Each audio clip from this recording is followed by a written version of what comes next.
Hello guys, myself Anaf and welcome to my another video. তো guys, আজকের ভিডিওতে আমরা করতে যাচ্ছি স্পিড রান। তো স্পিড রানের ভিতরে আমরা অনেক কিছু দেখতে পাচ্ছেন। তো স্পিড রানটা আমরা চালু করছি। তো চালু করে আগে এদিকে আমি একটা বোনাস চেস্ট নিয়েছিলাম, সেই বোনাস চেস্টটা আগে খুলি। খোলার পরে দেখছেন এদিকে কত জিনিস আমি পেয়েছি, কিন্তু বলতে পারেন এসব জিনিস নোবদেরই। কিন্তু আমি কিন্তু ডুব না, আমি কিন্তু প্রো। তো দেখেন খেলা চলছে, খেলার মধ্যে এখন এই মোডগুলি নিচ্ছিলাম, কিন্তু নেওয়ার মাঝখানে আমি একটু মানে ক্রিপার টিপার আসবে, তাই আমি আর থামি না, আমি দূরে চলে গেছি। আমি দূরে চলে যাওয়ার পরে তাড়াতাড়ি আমি এগুলি লাইটগুলি নিয়ে তাড়াতাড়ি পালানোর চেষ্টা করছিলাম, কারণ পাশে একটা কেভ দেখেছিলাম। আমি যদি ওটা থেকে বেরোয় তাহলে তো বুঝেই আমার কি অবস্থা হবে। তো এখন আমি এদিকে একটু এক্সপ্লোর করছিলাম যদি আশেপাশে আমি কিছু পেয়েছি। তখনই আমি পেয়ে যাই ভিলেজ। ভাই, বুঝতে পারছেন ভিলেজ কত গুরুত্বপূর্ণ একটা জিনিস। তো ভিলেজের ভিতরে আমি এই যে ঢুকছিলাম, তো ঢুকার মাঝখানে আমি প্রথমেই পেয়ে গেছি ব্ল্যাক স্মিথের ঘর। তো ব্ল্যাক স্মিথের ঘর তো ভুলেও ছাড়া যাবে না, এটি হলে গিয়ে একটি পুরোই বোনাস। তো বোনাস হিসেবে আমি যাচ্ছি। তো যার মাঝখানে হলো গিয়ে যে আমরা ঢুকছি, ঢুকার মাঝখানে হলো গিয়ে এখন আমি ডায়মন্ড পেয়েছি ভাই। এটা হলো গিয়ে পুরো আমার পুরো একটা ভালো একটা ব্ল্যাক স্মিথের ঘর বলতে পারেন। যেমন আমি খুব ভালো ভালো জিনিস পেয়েছি, আমি তো অনেক খুশি হয়ে গেছিলাম এসব জিনিস পেয়ে। তো এখন আমাদের যে স্পিড রান যে উঠে কিন্তু আমাদের ঘর বানাতে হবে। কিন্তু ঘর বানানোর আগে আমরা আরেকটু ভিলেজটা একটু এক্সপ্লোর করবো। তো এক্সপ্লোর করছি আমরা এখন ভিলেজটারে। কিন্তু আমার হাঙ্গার কমে এসেছিল, তাই আমি বড় খেয়ে নিচ্ছিলাম। তো খাওয়ার মাঝখানে ভিলেজটা এক্সপ্লোর করার মধ্যে তখন ওই একটা ঘরের ভিতরে আমার চিজ থাকবে। তো আমি এই চিজটাকে দেখে আসি।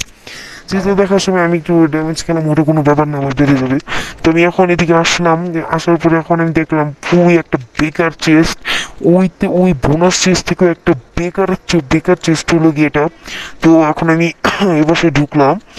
ঢুকার পরে হলো গিয়ে এদিকে আমরা ওদের ক্ষেতের একটু নষ্ট করছিলাম। তো আপনারা আবার কিছু কমেন্টে বলেন না আমরা ওদের খেতে এভাবেই নষ্ট করি, এটা হলো গিয়ে আমার স্টাইল।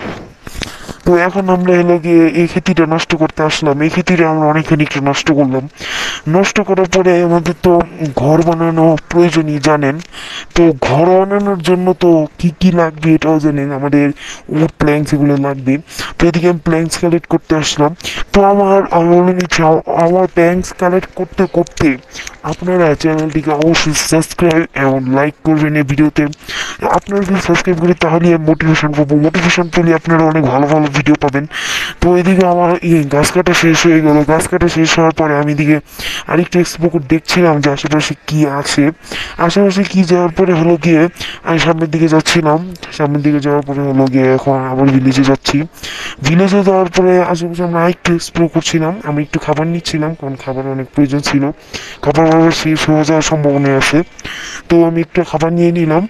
তো খাবার নেওয়ার সময় আমার একটু ওই যে ডার্ট প্রয়োজন ছিল ঘর বানানোর জন্য। তো আমি এদিকে ডার্টও কালেক্ট করছিলাম। তো আমার কাছে শাবল ছিল না দেখে পিকেক্স দিয়ে শাবল ছিল না বলে আমাকে পিকেক্স দিয়ে করতে হচ্ছিল। তো হাত দেওয়া করা যায়, হাত দেওয়ার স্পিডে করা যায়, তাই এটা ভেবে পিকেক্সটা রেখে হাত দেওয়া করা শুরু করলাম। তো আমি যদি ঘরটা বানানো দেখাই, আমার ঘরটা অনেক আলিশান হবে। যদি এই আলিশান ঘরটা আমি আপনাদের পুরো ডিটেলস দেখাই তাহলে তো পুরো ভিডিওটা অনেক বড় হয়ে যাবে। আমি জানি আপনারা বেশি বড় ভিডিও দেখতে ভালো লাগে না, তাই হলো গিয়ে আমি ভিডিওটা বড় করার জন্য একটি ম্যাজিক দেখতে পারবেন একটু পরে। জুম করবো আর হলো গিয়ে ঘরটা পৌঁছাতে যাবে। তো এখনই হলো গিয়ে আমাদের ম্যাজিকটা একটু পরে শুরু হবে। আবার বলছি, লাইক করে দেবেন ভিডিওকে। দেখছেন আমাদের ঘরটা রেডি হয়ে গেছে। কত সুন্দর ঘর না? আমাদের মতো প্রো আর পৃথিবীতে কেউ নেই। তো আমি বলে দিচ্ছি, এত সুন্দর ঘর আপনারা কোথাও পাবেন না। যদি আপনারা এই ঘরের ডিটেলস জানতে চান তো পরের ভিডিওতে আমি বলে দেবো এই ঘর কীভাবে আমি বানিয়েছি। আপনারা কমেন্ট করবেন যে আপনারা কি এর ডিটেলস জানতে চান নাকি। তো এখন আমি সামনে যাচ্ছি, সামনে যাওয়ার পরে এক্সপ্লোর করতে করতে এখন ভাবলাম আইরন গোলামের সাথে একটু দেখা করি, কারণ আয়রন গোলামের সাথে আমি এখনও পর্যন্ত একবারও দেখা করতে পারিনি। তো আয়রন গোলাম কিন্তু আজকে থেকে আয়রন গোলাম না, এটা আমার বন্ধু, নাম হলো গিয়ে চন্দ্রচন্দ্রন। চন্দ্রনের কাছে এখন আমি যাচ্ছি, এটা আমার বন্ধু। এখন হলো কি আমি ওর কাছে গেলাম, যাওয়ার পরে দেখলাম যে ও আমার দিকে তাকাচ্ছেই না, ও খালি কি জন্য জানি বাবা ঘুরে যাচ্ছিল, হয়তো আমার সাথে রাগ করছে, আমি অনেকদিন ধরে আসিনি তো তাই রাগ করছে। তো এখন আমি ওকে মানানোর জন্য জাস্ট একটু একটু বাড়ি মারলাম। তো এই কি ওখানে মারা শুরু করছে, তখন আমি কী করবো ভাই, আমি কিন্তু অনেক প্রো ভাই, আমি চাইনি ওকে মারতে পারি কিন্তু মারতে পারবো না। পরে যদি আমি মরে যাই তাহলে আমার কিছু করার নেই, কারণ আমি একজন প্রো। প্রোরা সবসময় নুয়ের কাছে হারতে হয়, এটাই হলো গিয়ে আমাদের পৃথিবীর নিয়ম। আমি কি ভুল বললাম নাকি? না না না, ঠিক আছে ঠিক আছে ঠিক আছে ঠিক আছে। হ্যাঁ, তো এখন আমি ঘরে পড়ছি। এখন আমি দৌড়ানোর সময় বলছিলাম যে আরে ভাই মরছি, আমি মরছি, আমি মরছি, আমি মরছি, আমি মরছি, আমি মরছি, আমি মরছি, আমি মরছি, আমি। এখন বললাম ও আমি তো হ্যাকার, আমি প্রো, তাহলে আমি ভাবতেছি কেন, আমি তোকে মারতেই পারবো, আমার সব বন্ধু লাগবে না, আমি নতুন বানিয়ে নিব। এখন এটাকে আমাকে মারতে হবে। তো আমি এই একটা হিট করলাম, ও মা এদিকে আমার পিছনে আরও জোরে লাগিয়ে গেল। তখন তো আমি মরতে গেছি, মরতে গেছি, মরতে গেছি, মরতে গেছি, গান গেছি। তখন আমি ওকে আরেকটা হিট করলাম, কিন্তু ও আমাকে হিট করলো। তোমার হার্টটা একটু দেখেন, আমি ওয়ান হার্টের ভিতরে বেঁচেছিলাম। তো আরেকটা হিট করলো, তো আমি মরে গেলাম, আমার আর কিছু করার ছিল না। তো আমি বলে রাখি এটা কোনো স্পিড রান ছিল না, এটা হলো গিয়ে আপনাদের হাসির জন্য একটি ভিডিও। তো এখন আমরা নিশ্চয়ই এভাবেই আসছেন। তো এখন এভাবেই এর মধ্যে ভিউজটা বাড়াবেন এবং লাইক করে দেবেন এবং সাবস্ক্রাইব করে দিন। Bye bye.